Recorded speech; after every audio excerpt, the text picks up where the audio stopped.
Over the last couple of years, Greg has made a reputation for himself not just because of his jacked physique, but for calling out and taking down other creators with bad advice in thorough fashion. We're going to run down a list of Greg Doucette's victims, starting with Xeela Fitness. In March of 2022, a fitness trainer named Ilya, aka Xeela Fitness, posted his first video onto his YouTube channel. The video would be one of the first in a series where he'd take one of his friends on a weight loss journey to lose a huge amount of weight in a seriously short amount of time. In his very first video, he was going to transform the life of his best friend John by making him lose as much as 50 pounds in 6 months. Needless to say, Greg Doucette had a few bones to pick. Have you ever wondered how to lose 50 pounds in 6 months the wrong way? Well, in today's video, I'm going to be showing you exactly how to do that. Greg's biggest gripe with the weight loss journey would be whether or not John lost the weight in a healthy way. One of his points was how the goal of 50 pounds was arbitrarily set and not a realistic goal for a man who only weighs 215 pounds. Greg then points out how Xeela Fitness training routine is dangerous for John, as they take him for mile-long runs on the beach and runs up the mountain very early on in his program. The next issue Greg pointed out in the video were the cheat meals. You see, because John was put on such a restrictive diet, he doesn't get to eat a lot of what he likes, so Xeela Fitness would reward certain milestones with a calorie-filled cheat meal. And then finally, Greg Doucette knocks the video's big conclusion by pointing out the truth behind the numbers and how possible it would be to actually maintain it. However, in the world of fitness and bodybuilding, gym heads are always calling each other out, and Greg Doucette doesn't always draw first blood, like in the case of Linn Bailey, who went on a podcast, denied any substance abuse, and instead, for some reason, threw Greg under the bus. Problem is, like, you have people on the internet like Greg Doucette, like, you can't believe that a girl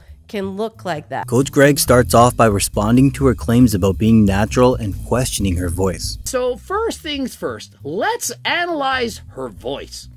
Does she sound 100% natural to you? Then he talks about her very buff physique that she tries to square away as being exaggerated in her photos and on social media. Next, Greg challenges her point that girls who take performance enhancement drugs disappear after 2 or 3 years. You see them for 2 or 3 years and you never see them again.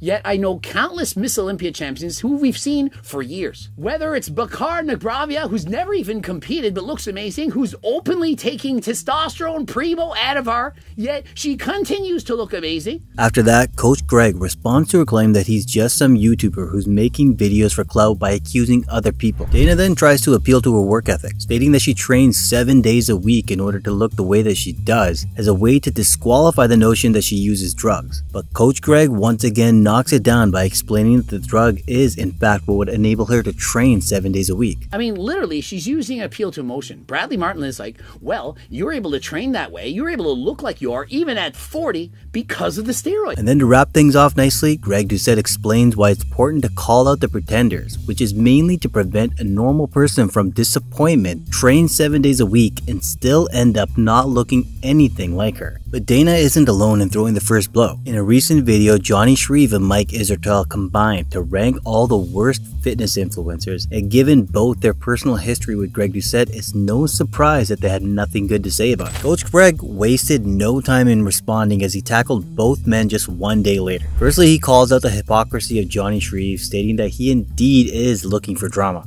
And for Jonni Shreve, who has a channel which oftentimes he says, I don't like drama. I don't know why other people have all this drama. My channel is nothing like that. Greg then decides to respond to the point that he's not authentic or real by reminding people of the time that Jonni walked up to him with a camera and filmed him at Mr. Olympia. After that, Coach Greg then shifted his attention to Israetel as he called out the obvious error he made during the video when he said that Greg Doucette often calls himself a doctor, when there is in fact a mountain of evidence that proves the opposite. Literally, I've been saying it for years. From day one, I said, listen, I am no doctor, not your doctor. I am not a doctor. I am not a doctor. I am not a doctor. Zero doctor, not a doctor. Then to once again drive the point home, in a tried and trusted strategy, he reads a bunch of comments from the original video on Jonni's channel to support him. This proves that the video has hurt Jonni's credibility in some way, because even though the video is titled Ranking Fitness Influencers, Jonni Shreve and Israetel did no actual ranking. But it's probably time to move on to the biggest nemesis of Greg Doucette in recent months. Abbew. Eddie rose to popularity doing foul-mouthed takedowns of popular foods and how everything is crap. crap. Being the controversy merchant that he is, it didn't take long for him to call out Greg Doucette. After calling him a bird and a prick, Greg Doucette responded in kind, calling him out in a video, particularly stating that Eddie doesn't use any scientific data despite vaguely appealing to do it all the time. But Greg didn't stop there. He made another video where he looked into the diet and fitness advice that Abbew dishes out on a regular basis, and he absolutely destroys a lot of Eddie's credibility. First by rubbishing his claims about nutrients in egg whites. You're stupid. You don't know anything about nutrition.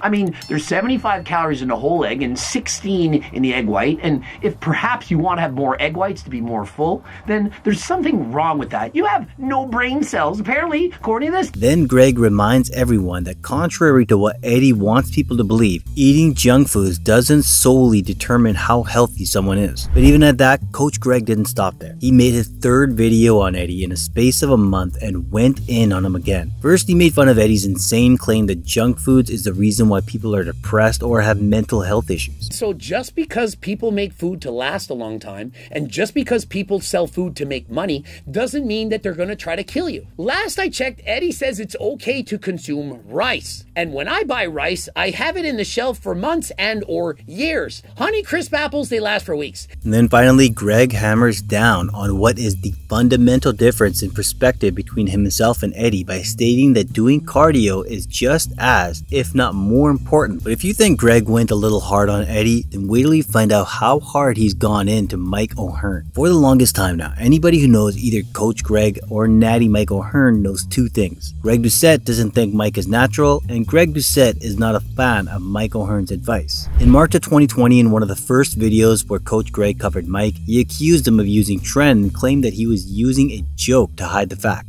Yeah, I know, you're like a foot taller than me. Yeah, it's trend. 1 year later, in 2021, Greg Doucette called out Mike again, but this time it wasn't over whether he was natural. This time he went in on the cardio advice and questioned his business model. It's made like ice cream and you can eat with a spoon. It's more delicious. Put some fruit in there. To me, food should be something enjoyable, not something you just want to get over with. Over the next year, Coach Greg would be on hand to call out Mike O'Hearn whenever he gave terrible cardio advice. From a guy who says you don't need to do cardio, it's not that important, isn't it strange that he's doing this entire video doing cardio? And not only that, his previous video, which was posted in the same 24-hour period, 50 straight minutes where he did cardio. But in one specific video that went viral in July 2022, Greg responded to an interview where Mike O'Hearn brings in his wife to show her abs to not only convince people that testosterone doesn't matter, but that this somehow proved that he's natural. Greg wasn't having it though. Because you bring in your wife who clearly has defined six-pack and huge biceps doesn't mean that you don't have low testosterone levels. And how do we know she's natural, Mike? How do we know that your wife is not somebody taking supplements? If you haven't noticed so far, Mike O'Hearn avoids responding to drama like a play, and so he's never actually responded to anything Greg said. However, in one specific instance, it was pretty clear who he was talking about, even though he doesn't mention Greg by name. No athletics do you go 100 all the time, 365. And that's where the Hobbit is always wrong on his knowledge. The Hobbit's always wrong with his knowledge. Really? Well, like you, Mike, you're 54. I'm also a little bit older. Not as old as you, but I am in fact 47. The beef between the two could legitimately go on forever. And you can bet your house that if Mike O'Hearn drops fitness advice that Coach Greg thinks is wrong, then he'll be right there to respond for the millionth time. And that's also what it comes down to whenever Greg Doucette responds to another fitness influencer. Getting the facts right is his #1 priority, so it doesn't matter how big or small the creator is, whether he's a man or a woman, a friend or an enemy. When they start putting bad fitness advice on the internet, then Coach Greg's going to be coming for them.